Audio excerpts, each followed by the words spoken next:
नमस्कार दोस्तों, easy take में आप सभी का स्वागत है।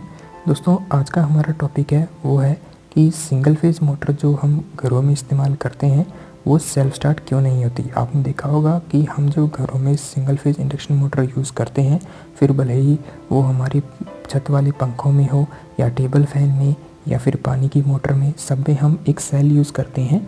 और इस सेल का क्या रोल होता है और ये हम क्यों यूज़ करते हैं, ये हम इसमें आज देखेंगे। दोस्तों, उससे पहले कुछ थंब रूल्स हैं जो हमें पता होने चाहिए। देखिए, इस सर्किट में किसी भी सर्किट में जितने नंबर ऑफ़ करंट होते हैं उतने ही नंबर ऑफ़ फेजेस होंगे, और जितने नंबर ऑफ़ फेज होंगे उतने नंबर ऑफ़ पोल्स होंगे। यहाँ पर जो पोल्स है वो मैग्नेटिक पोल्स से बिलोंग है, और यहाँ पर देखिए नंबर ऑफ़ पोल जितने होंगे उतने ही number of field obviously generate होंगे।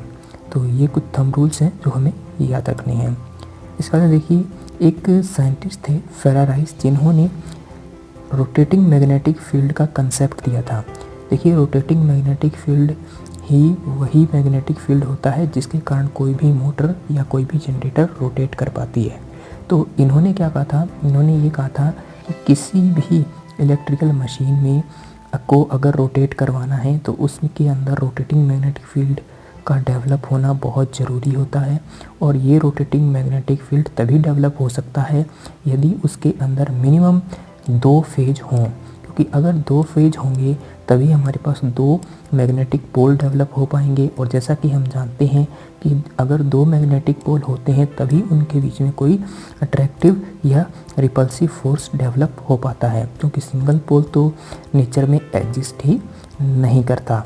तो देखिए, लेकिन सिंगल फेज़ मोटर के केस में क्या होता है, क्योंकि सिंगल फेज़ मोटर है, और जैसा कि हमने आपको थंब रूल में बताया था कि सिंगल फेज़ का मतलब होता है सिंगल पोल, यानी सिंगल पोल होगा, और सिंगल पोल तो एग्जिस्ट ही नहीं करता। सिंगल पोल एग्जिस्ट नहीं करता है, इस वजह से कोई भी अट्रैक्टिव या रिपल्सिव फोर्स डेवलप नहीं हो पाएगा। और अट्रैक्टिव रिपल्सिव फोर्स जब कोई डेवलप नहीं हो पाएगा तो रोटेटिंग मैग्नेटिक फील्ड तो डेवलप हो ही नहीं सकता, और बिना रोटेटिंग मैग्नेटिक फील्ड के हमारी मोटर रोटेट नहीं करेगी।